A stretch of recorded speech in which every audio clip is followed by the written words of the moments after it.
How has faith played a really big role in, I guess, keeping you grounded and also just steering you on your journey? I've always said if God gives you a talent, to waste it is like such a slap in the face to God. Mm, So like yeah. I try to use everything that has been bestowed upon me. Realistically, artists nowadays don't lie in their music Yeah. because it's really like you can tell. Like you can literally feel it in the music. You can see it in your how you display in your music. Most recently, I've realized that these songs really do come from God because I hear something and I'll finish the song in like 5 minutes. Really? So I'm convinced that these songs come Yeah. from Jesus Christ himself. Do you feel any pressure at all sometimes to represent your culture as you kind of evolve in your career? I like things to be authentic and I like them to feel right. And especially when it comes to Afrobeats and African music, you have to do it correctly. What's up, y'all? It's your girl, Riss, and we are back here with another episode at Via the Sound. Via the Sound is all about exploring the journey behind the music. So, guys, I'm super excited. We have an incredible guest here today. You guys may have known him from touring with Showtime Camp, supporting Rema, Oxlade, Omelade, and Afrobeats greats. He hails all the way from New Jersey. Shout out to Jersey. And he represents the R&B space. Guys, please welcome Malkalm. Thank you guys for having me. I'm so excited. I'm really happy to have you here on the couch. Yeah, no, it's been a long time coming, but we're here and I'm like super excited to be talking to you. Like honestly, we talk all the time on the phone anyway, so it's really like This let's really my really get it brother. out. Like Yeah, let's really chop it up. This is really my brother. let's like, really chop it up for real. I'm excited. Yeah. So And let's- like she's really my person for real. So yeah. Thank you. You're my person. Guys, this is what we do all the time, back and forth. It's so funny. Oh my gosh. But yeah, let's get into it. Yeah, let's get into it. So I Cool. kind of wanted to, do some icebreakers, get Cool. us comfy and cozy, and then really dive in deep. All right. Let's break ice. Let's do it. Let's do it. So describe yourself in 3 emojis. 3 emojis. I would say laughing emoji. Because I'm always laughing. True. I would probably say the heart emoji with the hands, like when you go like this, because I'm a loving person. But let's be specific. We're brown hands on it. And Shout out to the people. shout out to my people. And I would probably say the emoji because y'all really don't be talking about nothing for real. And I just be looking at y'all. So probably that because like, what is y'all talking about? But other than that, yeah. I think that's me in a nutshell. I feel like I'm a loving person, but I'm also a very nonchalant person until it's time to chalant. You feel me? Because we can chalant. Because I can chalant. Okay? You don't want me to chalant, actually. Don't get caught up. Please. Please. Like, I'm a Scorpio. We could chalant. For sure. For sure. Oh my gosh. I have 3 Scorpios in my household. That's a lot of energy. Yikes. Yikes is correct. Yikes. Oh my gosh. Yeah. Oh my gosh. Well, okay, let's play a little game of this or that. Cool. Because I know my friend like to eat. I could cook. I could throw a little something down. I could do a little something. Okay. Yeah. So I'm going to make it Nigerian edition. Okay. Nigerian edition, okay? Let's do it. Egusi or agbono? Did I say that right? Did I say that right? She said it right, y'all. Don't play with her. Hey, okay, Like, okay. She said it right, y'all. Can I hang out with the people now? And she can always hang out with the people that I'm like, What? nah, but definitely I am an Egusi person. Okay. It's just something about the slime that I can't personally do. But yeah, Egusi is like where it's at. And a lot of people don't know this, but Egusi is watermelon seeds. So Oh. yeah, they call it like melon soup because it's like Okay. melon seeds that it's made from. You learn something every day. Mm-hmm. That's cool. Thank you Yeah. for that note. Yeah. Pounded yam or fufu? Fufu. Okay. I'm not a pounded yam type of person. Yeah. I'm not Why a yam. I'm not? not a yam type of person. Like Can it I just, get to the yams? well, actually, those type of yams we can get. Let me stop. No, but yeah, definitely not pounded yam. Definitely fufu. Okay, cool. Yeah. The fufu has like the certain type of that I'm looking for. Chef's kiss. You know? It's like a Umph. yeah. Mm. Got it. Little pizzazz. Noted. Jollof Okay. or fried rice? Jollof, hands down. I hate a Okay. fried rice. Let's talk about it. What? Y'all like a fried rice? I hate a fried rice. I love a fried Fried rice. rice is like rice and oil to me. That's fair. That's true. That's fair. That's fair. I can't even like combat that. That is actually fair. That's rice and oil. Okay, but sometimes like my thing with Maybe jollof butter. rice, like I love jollof rice, but the spice, like okay, spicy to enjoy, or spicy to like Yeah, that's You the thing. know? That's the thing. Some people will be stretching it because it's really like it. There's no reason why your jollof rice should be like spicy. It's unbearable. You know what I'm saying? It's not jerk chicken. You know, Listen, it's like rice. honestly, as I'm getting older, if I'm gonna be real with you, like my tolerance for For spice. spice, I think it's a me thing too. I'm not Bruh. even gonna lie. Like I'm African and I could tolerate spice, but Bruh. as of lately, that acid reflux is no joke. It's very serious. no It's joke. very serious. I have acid reflux, and Babe, honestly, babe. low-key people be trying to take my Trini card because they be like, "You want some pepper? Slight on the pepper." Because me, No, I actually, I'll actually like deal with the consequences later. I can't, Yeah. friend. I'm creeping up in that age, and you know screaming. that thing is just saying, "Leave it alone." Yeah, one thing about me, we could worry about that tomorrow. Okay, fair. Well, let's get into it. Let's get into it. So, who was Malcolm before music? Okay, yeah, I would say that I was just a little kid from Newark. Like to be honest, I grew up with African parents, as you know. And I wouldn't say I had the typical African parents because my parents were from two different sides of Africa. So like Mm, everybody in the house spoke English because they both spoke different languages and stuff. But for the most part, like my parents weren't super strict. Okay. But I did grow up in like an African household where it's like, yeah, you cannot be disrespectful or like, yeah, you have to get good grades. Like I felt like that was just like kind of a norm for me per se, I would say. Like I literally never had bad grades like that for real, for real. And yeah, like music was just always in my DNA. Like my parents were Mm. Christian. So, well, actually, if we want to break this down, like to be honest, when I think about it, I've just always been in the middle, and that's Okay. why we're gonna get to why I'm called Malcolm. But Okay. I just feel like I've always been in the middle because mom was Nigerian, my dad is Sierra Leonean. Mm. My mom was is Christian. My dad is now Christian, but he was Muslim. Really? Yeah. What Which is why caused him to like convert? What was that process like? my dad did not convert until I was like 13. Okay.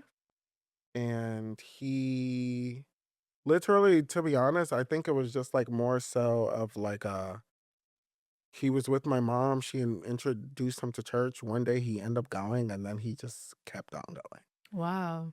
But yeah, he was like a devout Muslim. Like his entire family is Muslim. Like he went to the masjid. Like he was, and my name is Muhammad. His name is Muhammad. Like Okay. yeah, Wow, that's really interesting. Thank yeah, you for sharing that. yeah. So, okay, you had part Nigerian, part Sierra Leonean, hmm from Jersey, also back and forth from New York. hmm What kind of music did you grow up around? What were some of the artists that were catching your ear? What kind of sounds were you listening to? So I did grow up on a lot of R&B, only because I had a lot.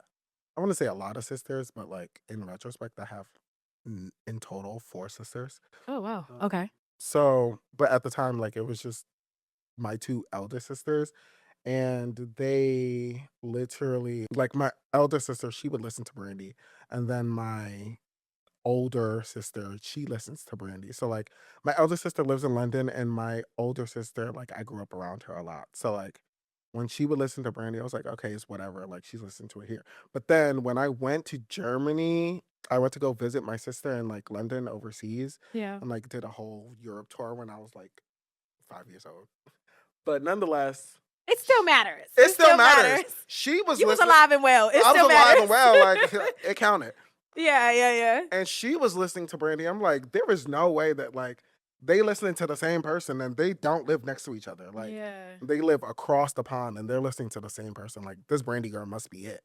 So I Yeah. just became a huge Brandy fan, like, Mm. and just a huge fan of just performing and pop music and R&B music. So like Michael Jackson, Janet Jackson, Christina Aguilera, Britney Spears, Justin Timberlake. I wanted to be, what was that thing that they were in, like the Disney Club? What Disney club? You know how like Justin Timberlake was like in some Disney club or whatever? Child, whenever I think about Disney, I just think about what people doing the wand. I'm screaming.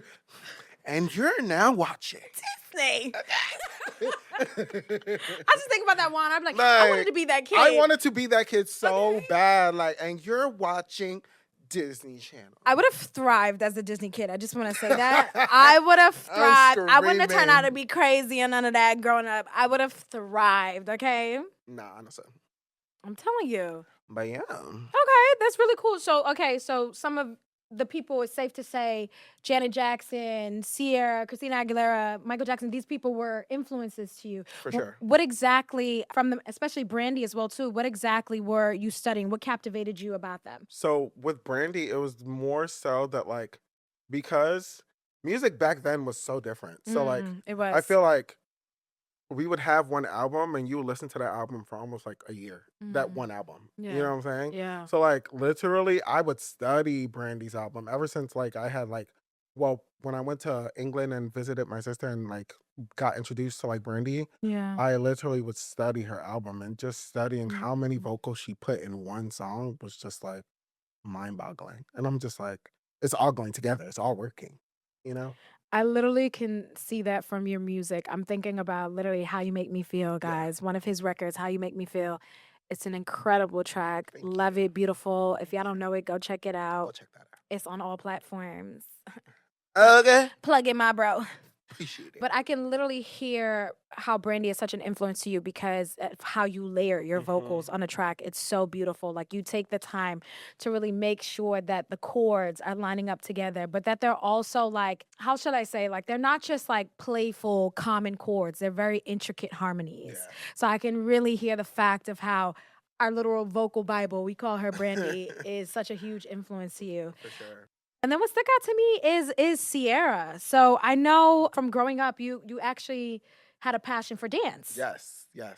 Did she stem in that for you? Definitely. Like 1-2-Step, when that came out, like honestly, that video, I will never forget when that video came out. Like I tried to learn every single move. Like every single move in that John. Like honestly, yeah. I just feel like she came out swinging, and just like She the did. dancing She and did. the singing element, I feel like she, along with like Chris Brown, Usher, all of them Yeah. like kind of really made it a thing, and like made it a thing to be an artist that performs, as opposed to just an artist that just stands there with the mic. No shade. No shade at all. And that brings me to another point as well, too. In being a dancer, how does that influence you of how you show up on stage? Because some folks, to your point, they get up on stage, there's a mic there, and they just sing. You know, they do a little two-step. No shade to Mariah. I love you, girl. You're my favorite scientist.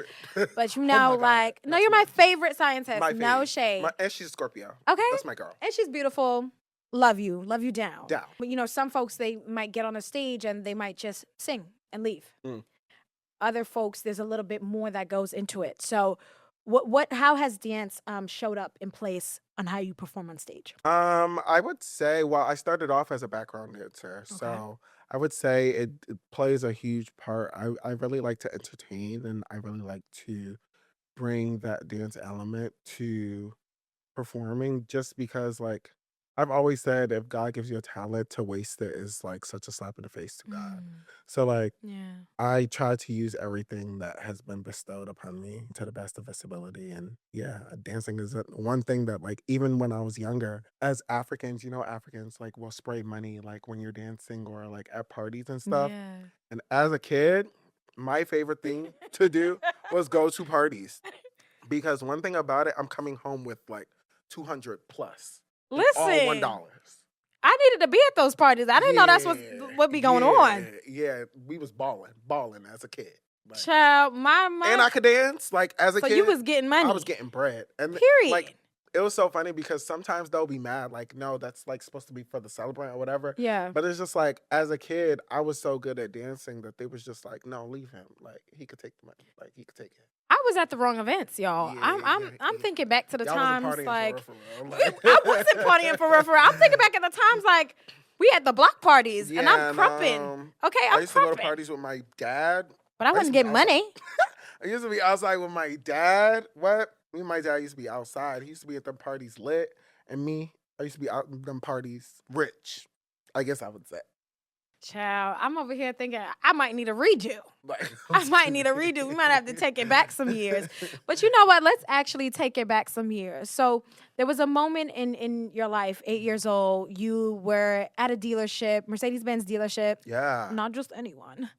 Mercedes-Benz dealership, with your father, having a certain experience there, and you encountered a person that really made a pivotal moment in your life. Tell me a Yeah. little bit about that. So yeah, like literally, well, one thing about it, my dad has like a disgusting obsession with Mercedes Benz. I think that's the only car he's ever owned. Fada. That's the So only you car need a daughter? he's ever owned ever. I'm Please. screaming. And not too much. All right, not too much. Because Beth will come swinging. Okay.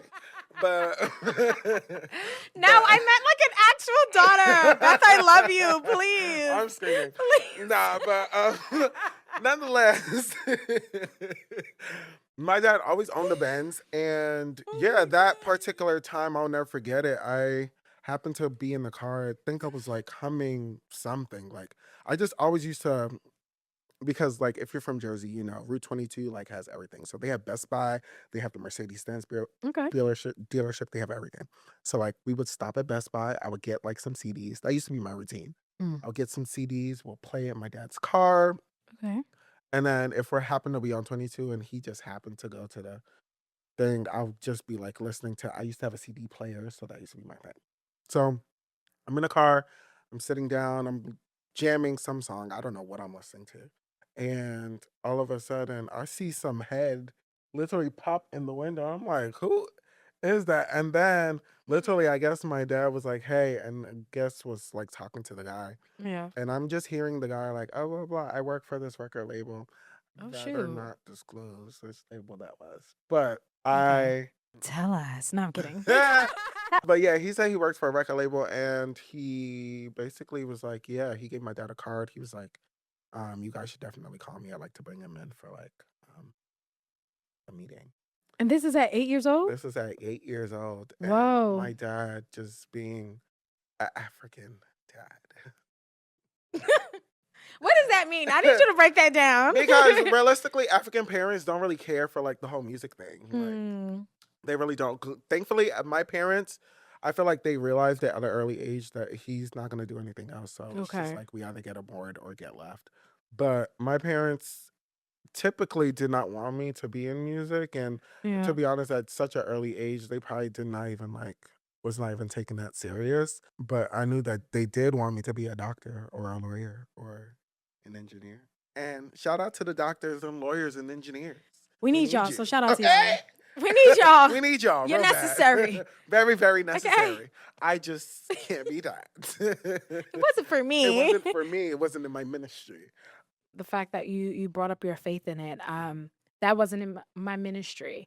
I feel like a lot of the times people, they kind of joke about that, but I think it's really incredible to actually know yourself and know what you're called to do and things of that nature. So how has faith played a really big role in, I guess, keeping you grounded and also just steering you on your journey? I think that faith has always played a pivotal part in and especially in music per se. Faith Yeah. has always played a serious part in how I just operate.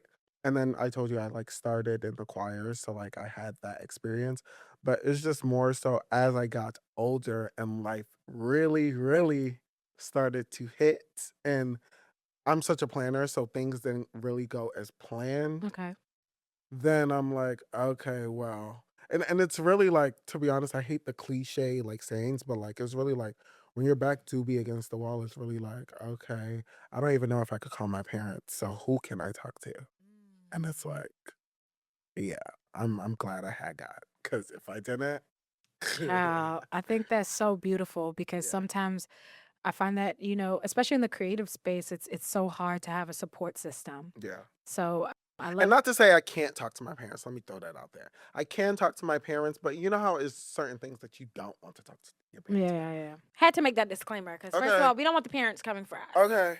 We And don't want and one thing, y'all not gonna come from my parents. Period. Okay. And they can talk to y'all. Period. During your period of growing up and really finding yourself in faith and grounding yourself in God, you had a moment in church where somebody spoke over you. Can you kind of talk us through that? Yeah, so that was like another moment where I was going to this church for quite a long time. Mm. And this particular Sunday, I guess the pastor brought in like a guest speaker Okay. or whatever. So I'd never seen this man from a can of paint. He Mm. ain't never seen me from a can of paint. Don't know my parents from a can of paint. Okay. And he's preaching, doing his thing. Me, I'm literally probably on my phone.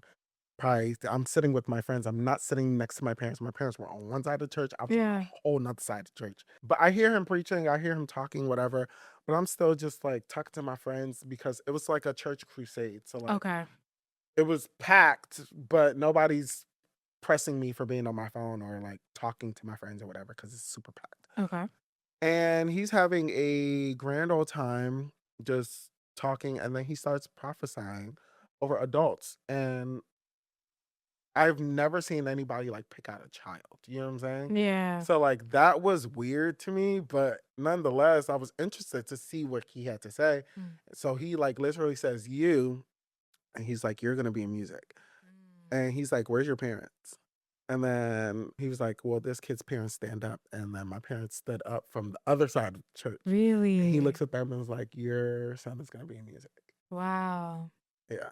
So that was just like, it was very, very interesting to me. Powerful. Very, very powerful. Yeah. And in the moment, I was just like, okay, well, that's cool because I've always loved music, but I didn't really think, like, obviously, at like 10, 11 years old, I'm not thinking about my Right, future right. like that. You're in the So moment. I'm in the moment. So I'm like, okay, that was nice. You could have wanted to be Bob the Builder the next Yeah. day. Yeah. You know what I'm saying? It could have, Sid the Science Kid. you know, One of those. one of those. Guys, I have nieces and nephews, so I'm always into those shows, clearly. Get me outside I'm immediately. screaming. Immediately. But no, that's really interesting. That's extremely powerful. And you kind of touched on a moment where you were like, obviously you were pretty young. You didn't fully, not necessarily know what you want to do, but to an extent, yeah, you're Yeah. just like, I'm still growing up. Like I'm still figuring out life. So being that also kind of touching back on the point of dance, being that you were like heavily invested in dance, you had a moment where you had the opportunity to perform on a big platform. I kind of want you to share that with us and, a two-parter. Was there a moment that you thought to yourself, like, maybe dance is actually my route as opposed to music? Did one overshadow the other? Literally. Overshine? So in that moment, well, okay. So basically, yes. So about that. So basically, I ended up going to grad school. Okay. And yeah, because I graduated from school. Like I said, I'm a planner and things just did not go as planned. I ended up working at Bloomingdale's selling shoes. And then I was just over it. So I was like, okay, I'm going to apply to school because my parents are telling me to go back to school. And school is just going to be my time to kill time until I find something that I really, really want to do. Okay. There's not really a stage that I could perform on now that I would say I'm really like nervous for. Probably like O2 maybe. But it's like that Barclays, I feel like that kind of set the tone for Yeah. the fear of being in front of so many people because it's like Yeah. that shit was fat. It was fat. And then from then, obviously, you've had the opportunity to support a lot of people. You had the opportunity to go on tour with Showtime Camp. Like, I talk about that's did. incredible. I did. So, as most would know, I used to work at a job, but we're not going to talk about that.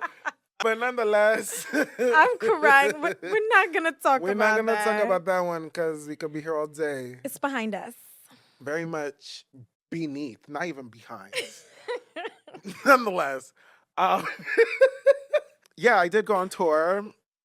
Thankfully, I will say I was grateful that I was able to still work and tour at Yeah. that time. But yeah, like literally the opportunity kind of presented itself because I used to have a manager. He knew the Showdom team and like the Yeah. band, and I had performed with them once before.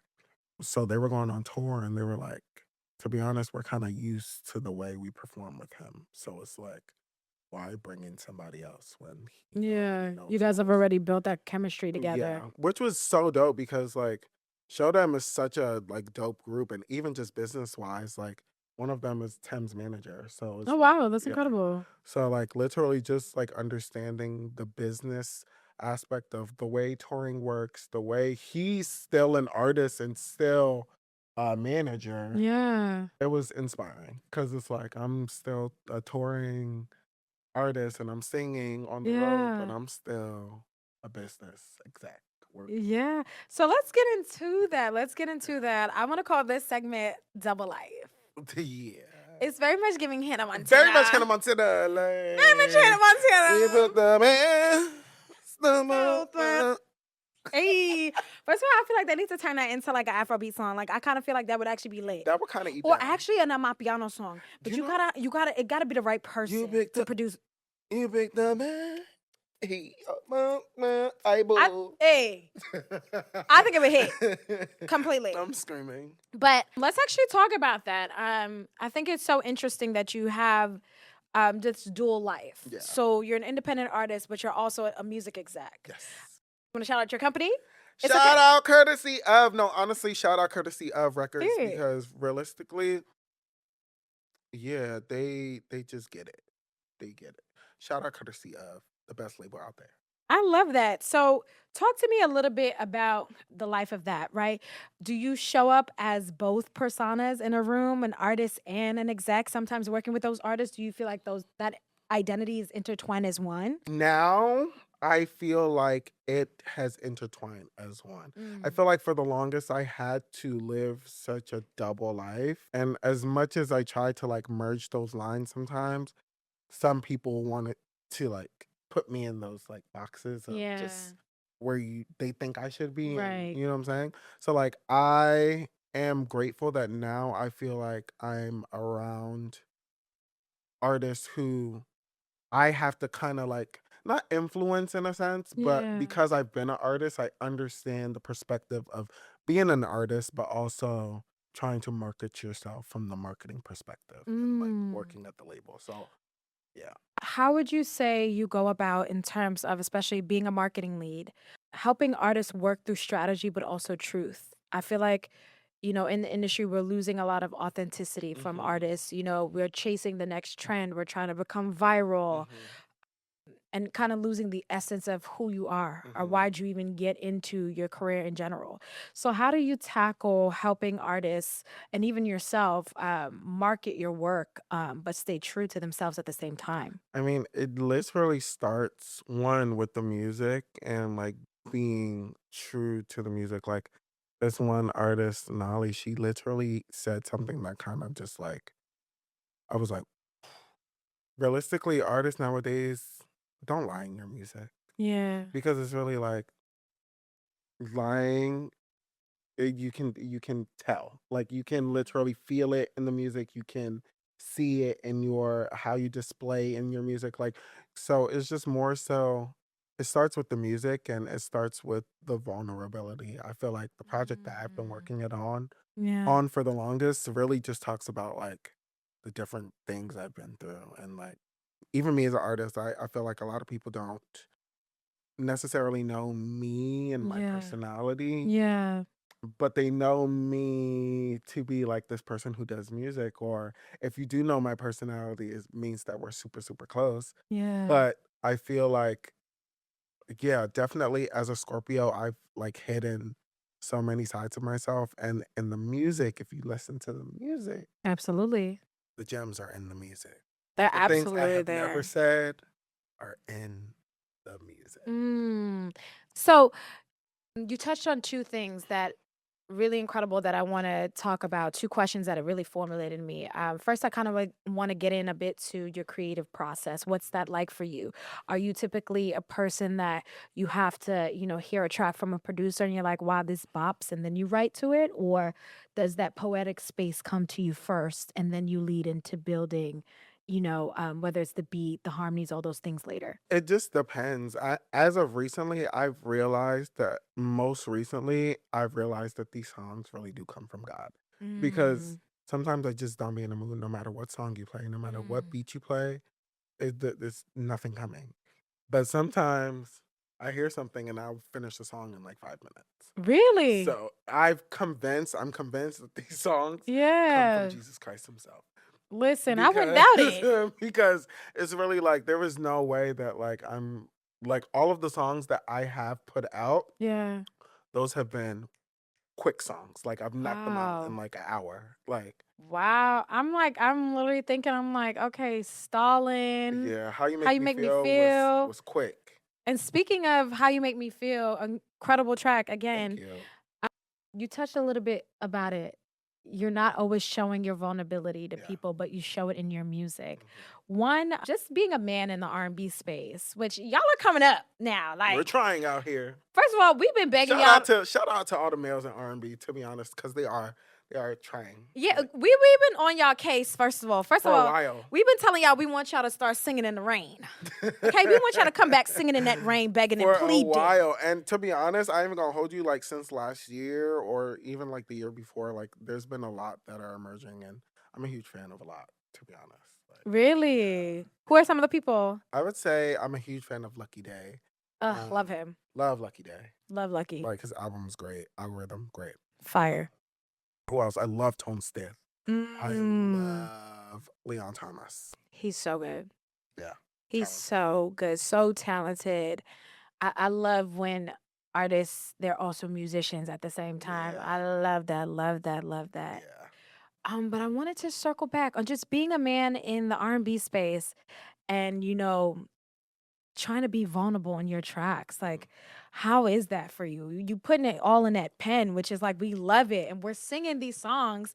And then we just don't realize, like, this man is pouring his heart out on How You Make Me Feel. Like, you got this boy heart aching. Like, young lady, come on. No, like literally, like I feel like, I don't know, as a Scorpio, it's really like we don't really do too much. We don't really be crying over people or like that, but we do have a vulnerable side. So like even in How You Make Me Feel, I'm like, want me to say something, because it's like I don't be saying much, but you want me to say something, here we go. Here we go. Here we go. This is what I got You for right you. by my side to say, yeah. This is what I got for you. So yeah, like literally, I just like to, I find it easier to get it out in the music Yeah. because I can get creative with how I say it. And I feel like it's like my little secret too. Yeah. Even though I'm putting it out, so it's not really a secret, but like, Yeah. I don't know. I feel like it's kind of like therapy because I am getting it out Yeah. and nobody's really asking me about it. So, Yeah. I mean, granted, like, I love that people ask, but like, yeah, I just feel like I'm getting it out. I feel like it's therapy. I love that. I love that. So you're working on some things. Yeah. Talk to us about it. You got a couple of, tracks you're working on. Well, no, I've been in non-stop. Let me stop. But yeah, I've been working, been doing that. You see, because what she said, yeah, we make moves here. Period. But yeah, I've been working on this project on my way for like, damn, not me giving out the name, but whatever. Been working on this project for a while, for like 3 years. I ain't even gonna lie. I'm actually, yeah, I should probably say this here, but like, literally, this project is super special to me because it is a culmination of just my journey in music. It's also, a lot of people don't know this, but what year was it? 2023. Mm. Well, I'm not friends with some of them anymore. But nonetheless, Yeah. I am still grateful and I still do intend to thank them in a very special way. All the people who were involved. Because, yeah, just because we're not like as close anymore doesn't mean that like I'm not grateful. Right. But nonetheless, they put together a little package for me and basically got me studio time. Wow. To start working on this project. So like that's why it was very sentimental to me. Yeah. And yeah, I just plan on definitely repaying them back in some aspect when I release this project. That's incredible. That's a beautiful moment. I think, like we touched on in the beginning, sometimes it's hard to find a supportive group. So I'm glad that they were able to support you in that manner. And I do hope that, you guys rekindle if need be, if you see it in your future. If the Lord says, I see the future. Let me stop. No, honestly, OMG. love them down. Appreciate y'all. Thank ya. I love that for you. So, as we're kind of winding down and coming to a close, I'm curious. I know you're still working on this project. Yes. I'm excited for when you guys get to hear it. Some of the tracks coming, they're super beautiful. But what's something you're still figuring out about yourself? Doesn't even have to be as a creative, could be as a professional or just as a person. What's something you're still figuring out? Something that I am still figuring out is how to navigate because I'm a person that like if I can help to some capacity, Yeah. I will. Mm. And just trying to navigate helping everyone that asks something because I'm I would say that I'm like the resourceful child in my family. Yeah. I'm also the resourceful friend. So it's just like it does become a lot sometimes when Yeah. everybody's like, "What do you think I should do here? What do you think I should do here? Or can you help me with this? Or can you help me with this?" And I'm Yeah. still trying to figure it out for myself. But nonetheless, I do feel like that is why I'm super blessed because I find a way to make it work and I find a way Yeah. to still make it work for them, but I do need to find some sort of balance. Mm. And as I get older, I'm finding that, but it's just finding that balance of still caring about myself and getting things I need to get done while Mm. still being able to help others out. I love that. That's something literally that I'm figuring out myself as well Yeah. too. It is not an easy thing. No, because I really can say no and be an asshole, but it's really like I don't want to do I'm working on it. I'm that. working on it. I'm working on it. Like y'all really could get this no for real, But I choose but to give out that yes. I And I think choose to that's give out the yeses, important. but don't stretch it because y'all could get the no for real. Like It's not far. it's not far at It's all. not It's far. actually in my pocket, Mm. waiting to pull it out. Should we Like, pull it out? let me stop.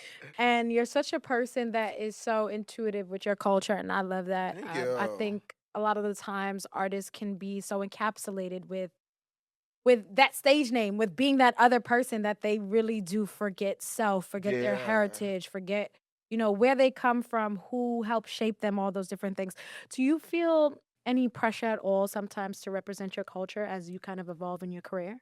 I don't necessarily feel the pressure, and especially now that Africa and just Afrobeats, Amapiano, the whole genre has kind of encapsulated music. I don't necessarily feel the need to like overly do it. Like Mm. I just feel like I am who I am. I like who I like, and yeah, You, you guys know like I enjoy my African music. I enjoy my African food. I enjoy my yeah. African heritage, but in terms of like my sounds, I'm not going to do anything that's not authentic to me. So I do have Afro beats ish songs, but I'm Yeah. not overly going to like be doing things just for the sake of doing them. You know what I'm saying? Yeah. Like I like things to be authentic and I like them to feel right. And especially Mm. when it comes to Afrobeats and African music, you have to do it correctly because Mm. one sentence you're off and it fucks up the whole thing. That's it. Like, yeah. That's it. So You mentioned that you wanted to feel right. When people hear, your music now, like I'm thinking of Stalin and like, oh, which is such an incredible, nice upbeat song. The music video thank you. ain't down. You know that one? That music video is great. We thought that one out. Incredible. I Well love thought I out. love your eye for color in your music Oh, videos. thank It's you, thank always you. so tasteful. Thank you, But thank you. in the music that you're making, you said it has to feel right. When people discover you, somebody discovers you today, what do you want them to feel from your sound? I want them to feel a bunch I feel like music is such a feeling, Mm. and I want that feeling to encapsulate them, and I want it to remind them of something. You know what I'm Okay. saying? Like how you make me feel. I want that to remind you of like your first love or Yeah. how someone makes you feel. Like, you know what I'm saying? Like Mm. I want you to feel like your hair standing up on your arms. Like Mm. I want that. Or like even in like Stalin, why can't we fall in love? I mean, granted, like I made that song because it's really like, why the hell can't we fall in love, y'all? Like, what's Why not? actually going on? What's the problem? Because the streets is really ghetto for real. I'm tired. But nonetheless, I made that song Mm. because I wanted people to really take a look. Like, it's the streets is ghetto. Why can't we fall in love, y'all? Like, I just want to talk. What's wrong with falling in love? Like, can we talk about that for a second? Why are y'all so scared? Why y'all so scary? Like, Why are y'all so scary? Like, love like- is really cute. It's really fun. it's not that hard. The heart palpitations is actually fun. Yeah. It's not I mean, that I bad. get it. I get it. It could be scarring, but it's really like, for the most part, how about you change your taste, maybe? And maybe you won't be so scarred. Mm. Food for thought. Food for thought. And on that note, thank you so much for joining us here at Via the Sound. Thank you. This has been incredible. I appreciate it. No, honestly, this is great. Like, I had so much fun. I feel like we talked about great things. We did talk about great things, and I'm super, super excited for everything that you have to come. I give people their flowers now and not later because you are a star today, a star tomorrow, a star forever. I see this bouquet. Come on now. Ain't it beautiful? But yeah, thank you. No, thank you. And once again, shout out to my sis for having me. Like, honestly, she's really the best. I feel like we went through some things. Yes, And we could talk about that on the next one. But for right now, shout out to my sis because she didn't have to have me here. So I'm so happy to be here. And check out the new music coming soon. Really, really soon. This year. Like soon. Give them your Instagram. What's your at? And you can find me on everywhere at I am Malkalm. That's MALKALM. Okay.